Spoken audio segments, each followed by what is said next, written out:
விஜய் மாநாடு நடந்து முடிஞ்சாச்சு. விஜய் மாநாடு மீதான விமர்சனங்கள் ஒரு பக்கம் இருக்குது. விஜய் அந்த மாநாடை தாண்டி விஜய் அரசியல் பற்றியான பேச்சு தான். என்னதை விடமாட்டீங்களாப்பா அப்படின்னா 2026 வரைக்கும் இது தொடர்ந்துக்கிட்டே தான் இருக்கும். விஜய் எப்படி களத்தில் அரசியலை எதிர்க்கப் போகிறார், எப்படி இறங்கப் போகிறார், என்ன செய்ய போகிறார் அப்படின்ற கேள்வி 1000 கேள்விகள் தாண்டி லட்சம் கேள்விகள் இருக்குது. அதற்கு காரணம் நம்ம ஏற்கனவே போன வீடியோவில் பேசியாச்சு. விஜய் வந்து ஹம்மர் காரில் வராரு, கேரவனில் இருக்கார், இறங்கி வர வேண்டும் அப்படின்ற ஒரு விஷயம் இருக்குது. இப்போ என்ன ஆகிப்போச்சு, விஜய் இந்த பேசி முடிச்சிட்டாரு, அவர் கட்சி கொள்கை கோட்பாடுகள்லாம் சொல்லியாச்சு. திடீர்னு பார்த்தீங்கன்னா இன்னிலிருந்து விஜய் வந்து திமுகவினுடைய ஒரு பி டீம் அப்படின்னு நிறைய பார்த்தீங்கன்னா சோஷியல் மீடியாவில் எங்கள் திமுகவை எதிர்க்கிற மாதிரி எதிர்க்கிறாரு. ஆனால் இது கிடையாதுங்க, அவங்க ஆள் தான் அவர். எதை வச்சு சொல்கிறீங்க அப்படின்னு நான் ஒருத்தர்கிட்ட கேட்டப்போ, நீங்கள் விஜய் சொன்ன கொள்கை எல்லாம் திமுக எப்போதோ சொல்லியாச்சு, எப்பொழுதோ சொல்லியாச்சு. வந்து அதாவது எங்களுக்கு வந்து மத நம்பிக்கை கிடையாது, ஆனால் கடவுள் மறுப்பு மேலே நாங்கள் வந்து இது வச்சது கிடையாது. நீங்கள் பக்திக்கு நாங்கள் ஆதரவானவங்க தான் திமுக சொல்கிறது. இவரும் அதே தான் சொல்கிறாரு. பெரியாருடைய பகுத்தறிவை பேசுவோம், ஆனால் சாமி கும்பிடக்கூடாதுன்னு நாங்கள் சொல்ல மாட்டோம். Right, okay.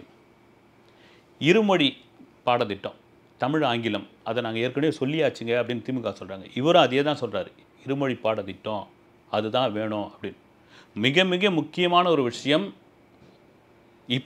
அதுவும் இப்பொழுதுள்ள அந்த திமுக அரசுக்கும் கவர்னருக்குமான அந்த ஒரு பனிப்போர், ஒரு மோதல் இதெல்லாம் நடந்துக்கிட்டு இருக்கு. இதை முன்னாள் முதலமைச்சர், புதுச்சேரி முதலமைச்சர் நாராயணசாமி ஒரு தடவை சொல்லியிருப்பார், எனக்கு எப்படி வந்து கவர்னர் கிரண்பேடி ஒரு பெரிய தொல்லை கொடுத்தாங்களோ அதே போல் தான் முதலமைச்சர் ஸ்டாலினுக்கு RN ரவி வந்து ஒரு பெரிய தொல்லையாக இருக்காருன்னு. இப்போ விஜய் என்ன சொல்கிறாரு, மாநிலத்தில் கவர்னருக்கு என்ன வேலை, கவர்னரே வேணாம் அப்படின்னு சொல்லும் பொழுது இதை தாங்க திமுக சொல்லிகிட்டு இருக்கு. நீங்கள் அவங்களுடைய திமுகவுடைய குரலாக தான் இங்கே ஒலிக்கிறீங்க. இதில் என்ன விஷயம் இருக்குது? இப்போ மாநில சுயாட்சி பற்றி பேசியிருக்காரு. வந்து மாநில சுயாட்சி பற்றி காலகாலமாக அண்ணா காலத்திலிருந்து கலைஞர் இப்பொழுது MK ஸ்டாலின் வரைக்கும் பேசிக்கிட்டு இருக்காங்க. அப்போ இவங்க சொன்னதை தான் விஜய் சொல்லியிருக்கிறார்.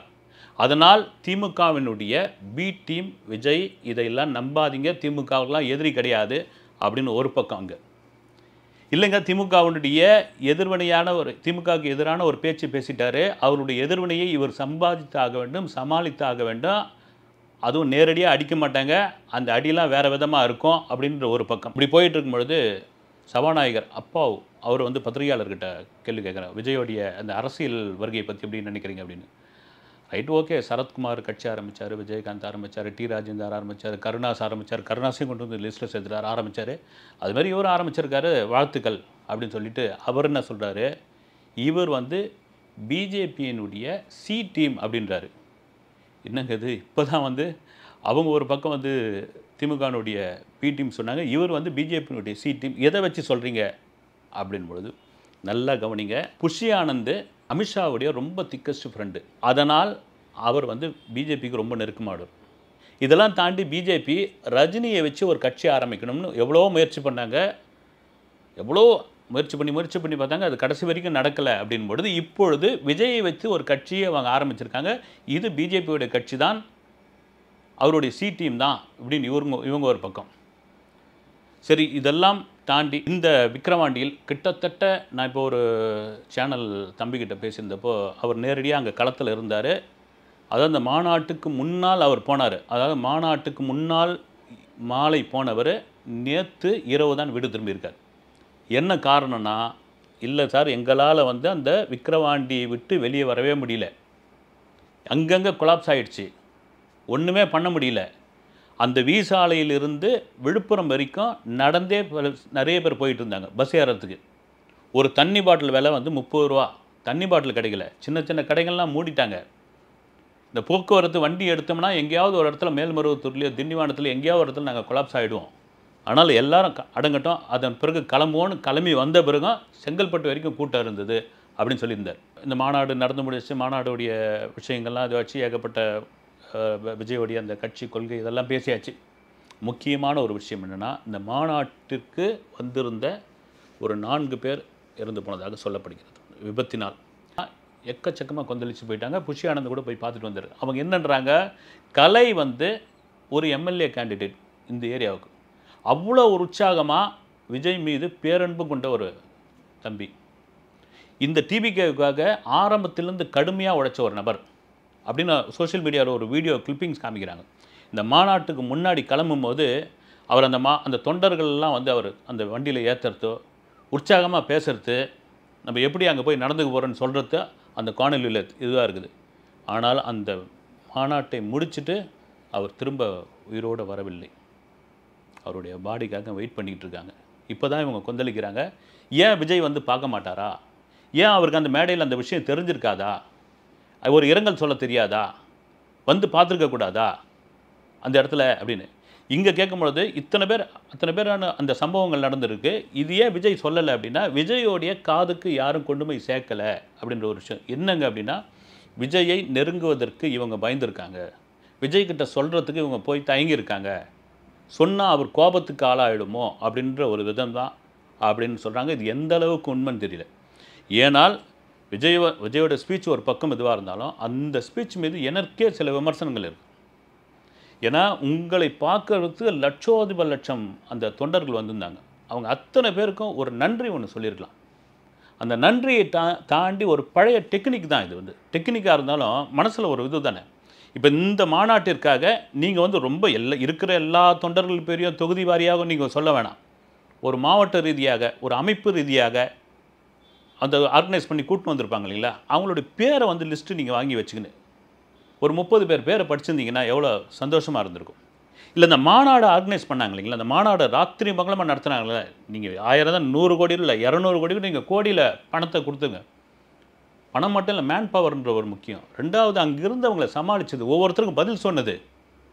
புஷியானந்த் இருந்தார், அதை தாண்டி இருந்தவங்களுக்கு அவங்கள ஒரு 5 பேரை வாங்கி ஒரு லிஸ்ட்டு நன்றி சொல்லியிருக்கலாம் இல்லைங்களா. இதெல்லாம் இல்லாமல் வந்து கடன்னு பேசிட்டாரு. யதார்த்தமாக தான் பேசினார். பேசிட்டு என் கடமை இதோடு முடிஞ்சு போச்சு அப்படின்னு இறங்கி போய்கிட்டே இருந்துட்டார் அவர் அப்படின்ற ஒரு விமர்சனம் இருக்குது. இந்த நேரத்தில் தான் இந்த சம்பவங்கள் விஜய் காதுக்கு போய் சேரலையா? இது ஏன் ஒரு இரங்கல் அவர் தெரிவிச்சிருக்கக்கூடாது? இப்போ நினச்சா கூட விஜய் போய் அங்கே திருச்சிக்கு போக முடியும். இப்போ கூட விஜய் போக போகிறாருன்ற ஒரு தகவல்லாம் இருக்குது. அது எந்த அளவுக்கு உண்மைன்னு தெரியல. நான் மறுபடியும் சொல்கிறது என்னென்னா, அரசியல் களத்துக்குள் விஜய் வந்துட்ட பிறகு அவர் இன்னும் சொகுசான ஒரு மனிதராக இன்னும் வந்து இருக்க முடியாது. இறங்கி ரோடுக்கு வந்தாகணும். இறங்கி சாமானிய மக்களை சந்திச்சாகணும்.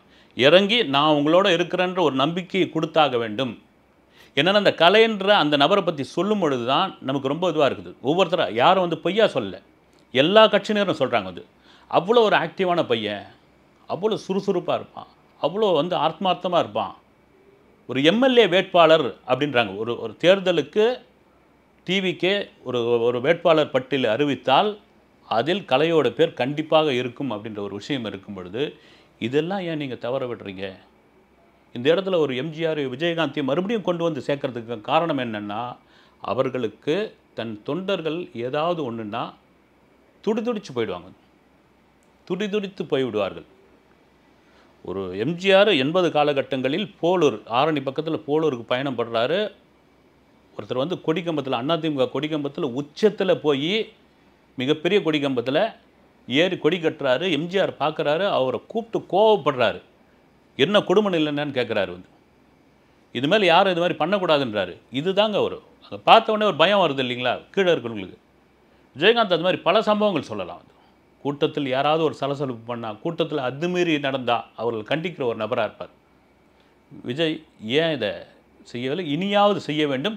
இந்த கலையை போய் விஜய் பார்ப்பாரா அப்படின்ற ஒரு கேள்வி இருக்குது. கண்டிப்பாக பார்த்தே ஆக வேண்டும். நீங்கள் 1000 தான் புஷியானந்த் இவருன்னு அமிச்சாலும் களத்துக்குள் நீங்கள் போனாதான் மற்றவர்களுக்கு ஒரு பெரும் நம்பிக்கை வரும். அதற்கு முக்கிய காரணம் என்னென்னா, நீங்கள் குழந்தை குட்டிகளோடு வராதிங்க, வயதானவர்கள் வராதிங்க, அப்புறமா வந்து கர்ப்பிணிகள் வராதிங்க, இப்படின்னு 1003 அறிக்கை கொடுத்துருந்தாலும் அதை மீறி உங்களை பார்க்கணும் அப்படின்னு வந்தவங்க அந்த பாசத்தினுடைய வெளிப்பாடு. அந்த பாசத்தினுடைய வெளிப்பாடிற்கு நீங்கள் செய்யக்கூடிய கைமாறு தான் இது. ரைட், இது ஒரு பக்கம். இந்த விஜய் மாநாடு ஒரு பக்கம் நடந்துட்டு இருக்கும்போது இந்த விஷயம் சொல்லி ஆகணும். ஏன்னா சூர்யாவுடைய கங்குவா ஒரு பிரம்மாண்டமான ஒரு ஆடியோ லான்ச்சு. இந்த விஜயோடைய மாநாட்டில், டிவிகே மாநாட்டில் கங்குவாலாம் கடலில் போட்ட பெருங்காயம் மாதிரி அப்படியே கரைஞ்சி போச்சு. ஏற்கனவே வேட்டையன் கூட ரிலீஸ் பண்ணுறேன்னு அந்த பஞ்சாயத்துலேருந்து வந்து மறுபடியும் இங்கே வந்து ஒரு பிரம்மாண்ட ஆடியோ லான்ச் நடந்து, அது ஒரு ஆடியோ லான்ச் நடந்த மாதிரியே தெரியல. இந்த விஷயத்தில் ஒரு மேட்டர் நான் பேசணும்னு ஆசைப்பட்றேன். என்னென்னா, கங்குவா ஆடியோ லான்ச்சில் பேசினார், நடிகர் போஸ் வெங்கட் பேசினார், விஜயோடைய அரசியலை விமர்சனம் பண்ணார். Right, okay. அவர் ஒரு திமுகவை சார்ந்த ஒரு நடிகர், அவர் தெரியும். அவர் திமுகவில் பல நண்பர்கள்லாம் உள்ளாங்க. ரைட்டு, கருணாஸ் வந்தார்.